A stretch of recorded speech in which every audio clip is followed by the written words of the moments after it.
วัสดีค่ะก็กลับมาช่องรักสุขภาพอีกแล้วนะคะวันนี้มาชวนทำเมนูวันหยุดกับเมนูเส้นๆกันนะคะซึ่งเราจะใช้เส้นหมี่ข้าวโอ๊ตเป็นหลักนะคะกับเมนูก๋วยเตี๋ยวแห้งอกไก่คีโตค่ะเราไปเริ่มลงมือทำกันเลยค่ะแรกนะคะเราจะต้องต้มน้ำให้เดือดก่อนหลังจากนั้นนะคะเราจะใส่ในส่วนของไก่นะคะซึ่ง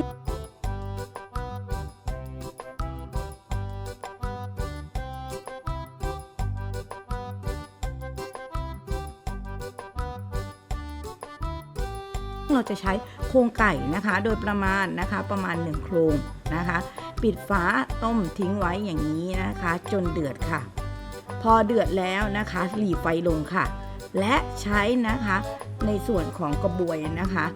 ตักนะคะฟองออกทั้งหมดนะคะและหลีไฟลงต้มต่อนะคะจนได้น้ำซุปที่หวานนะซึ่งตรงนี้จะใช้เวลาอยู่ที่ประมาณ1 ชั่วโมงเลยนะคะ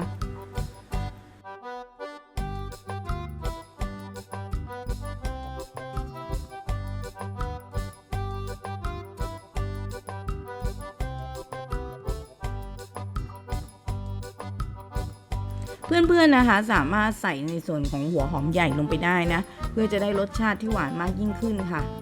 พอมันเดือดในลักษณะอย่างนี้นะคะหอมใหญ่ก็ทำให้น้ำซุปนั้นหวานนะเราใช้อกไก่ต้มลงไปเลยค่ะ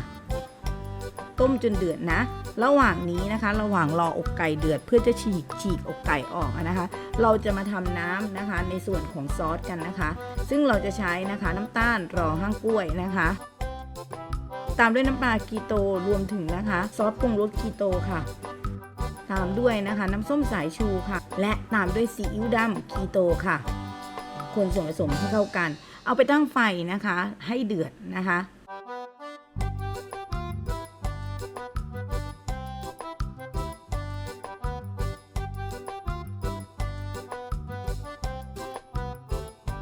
พอเดือดยกลงค่ะระหว่างนั้นเรามาเจียวหอมกันนะคะโดยที่เราจะใช้น้ำมันมะพร้าวนะคะในการเจียวหอมนะคะเพื่อหอมๆที่จะเอาไปทำนะคะในการ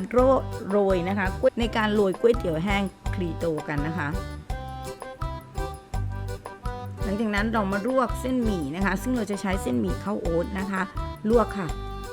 ลวกเสร็จนะคะเอามาใส่ชามพักไว้ค่ะ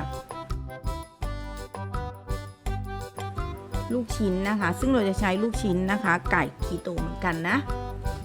และนะคะในส่วนของผักนะคะซึ่งจะใช้นะคะผักกวางตุ้งนะคะและ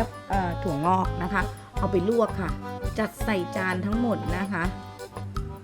และตามด้วยนะคะอกไก่ที่ฉีกไว้นะคะใส่ลงไปเลยค่ะ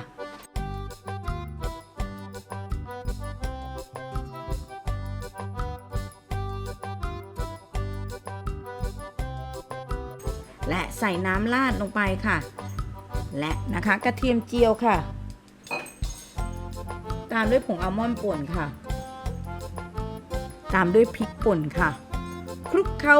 เลยนะคะเราจะได้เมนูนะคะก๋วยเตี๋ยวนะคะแห้งนะคะคีโตแบบง่ายๆกันเลยนะคะโปรตีนสูงจากอกไก่นั่นเองค่ะลองไปทำกันดูนะคะเป็นเมนูวันหยุดที่ทำง่ายแสนง่ายค่ะคลิปนี้ก็ลาไปก่อนค่ะเจอกันใหม่คลิปหน้าสวัสดีค่ะ